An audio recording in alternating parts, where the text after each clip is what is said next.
Consumer Watch, a majority of middle-income families feel good about their financial situation, even as inflation drives up costs on necessities.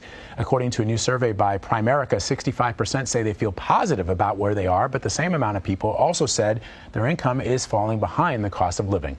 For more on this survey and what these numbers mean, let's bring in Primerica CEO Glenn Williams. So Glenn, I'm hoping you can break down these numbers for us. How is it that the same amount of people say they feel good about their financial situation and that their income isn't keeping up with the cost of living at the same time?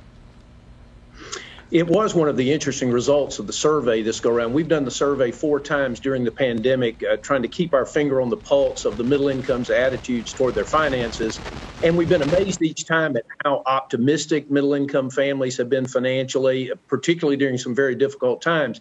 But also this time it really struck us of the rising concern about inflation. And as you note from the stats, you mentioned, interestingly, an equal percentage said they feel great, but at the same time they're falling behind. They're feeling the impact of a rising cost of both necessities and what I would call near necessities. And so once again, it's one of the interesting observations of how we have defense mechanisms in place to stay positive and have a great outlook, but recognize the real challenges that middle-income families are facing. The vast majority of families surveyed said that they noticed the cost of several necessities, such as groceries, gas, healthcare, going up. I know because I just bought a whole bunch of back-to-school items, so I saw that price tag. We know that the pandemic is certainly having an effect. It's a factor. But what else is impacting the middle-income families? We see middle-income families, and we're in their homes thousands of times each week at Primerica, helping them financially. And we see that they live very close to the edge, very close to a tipping point, and every dollar is very, very important. And so that's why I believe they're very frugal by nature. They're always looking for ways to redeploy and reprioritize their money. And when something like the necessities of gasoline or food, those types of things go up, of course, some that are out in the market changing residences, either renting or buying or finding that cost increase, but not everyone experiences that every week. It's more the weekly and daily necessities that are really having the impact on attitudes that we see. And what that does is that causes middle income families to have to reprioritize their finances and make some tough decisions on where they can cut back to accommodate for the rising prices. And then as they're trying to make progress financially over time, where they can reprioritize to do the things they need to do, like protect their families and save for the future. It's a very difficult set of circumstances right now out in the middle market. And quite frankly, we're amazed that they continue to be so positive and work so hard at making progress. So let's dive deeper into the cost of, for example, groceries. Those costs have been increasing. That's something everybody needs. More than 90% of families say the cost of food has gone up. And your survey found more people are concerned about being able to pay for groceries over the past year. Explain that anxiety, and can these families expect any relief in the near future? Well, it's been interesting as well, because we've also asked for attitudes around the safety nets that have been in place and the types of assistance that's been provided to middle-income families and all families over time. And of course, that's been appreciated, and I think it has been helpful. Families have used some of the finances that are made available to them through the government, not only to cover necessities, but also to save and do some game planning around their finances, which has been important for them for the future.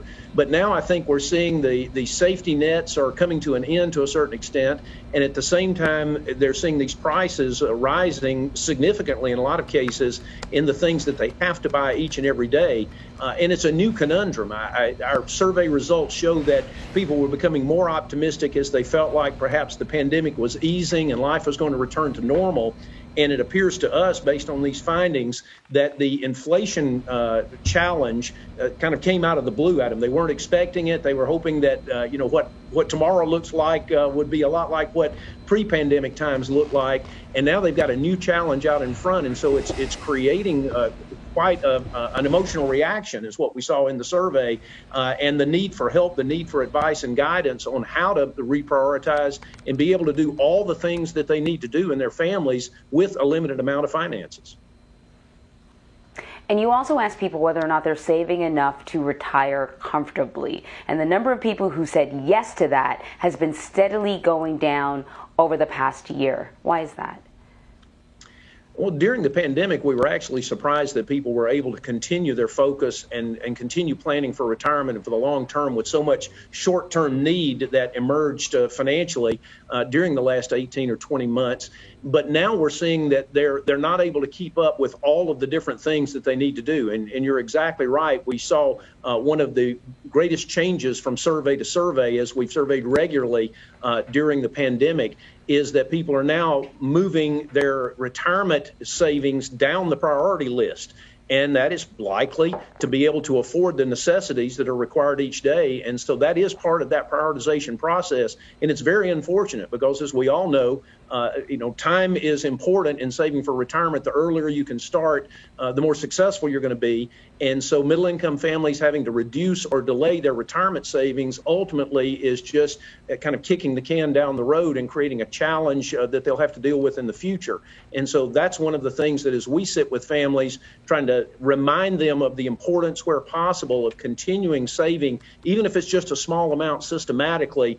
Time is on your side early, and you need to take advantage of that time advantage. And right now we're seeing people that are just struggling to be able to keep that as a priority. And so the results are they're moving that priority down the list. And that's certainly not good for middle-income families or for our society. All right. So the survey also asked families about the new child tax credit. More than half of families said it would help, but there are 14% who said they didn't believe they'd actually get the credit. So what does that tell you about the middle class's attitude towards these recent payouts from the government? Well, and that was another question that we wanted to ask to understand how middle-income families prioritize the different benefits that they have access to. They've received cash payments over time, many families during the pandemic, and to understand how a child tax credit would be compared to a cash payment was an interesting question. And we found out that there was a high level of familiarity with it and a high level of acceptance.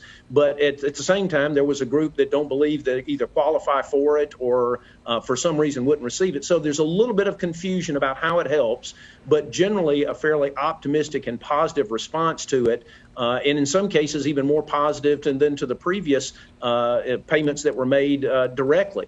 And so we wanted to see and try to understand how middle-income families perceived it so that we could then better understand how to help them plan with it, to use it for their financial security, and also be able to make those tough priority decisions that will play a role in those decisions. And we wanted to understand their attitudes to it. So that's the reason we included that in this most recent survey as compared to attitudes concerning the other benefits that were available earlier in the pandemic.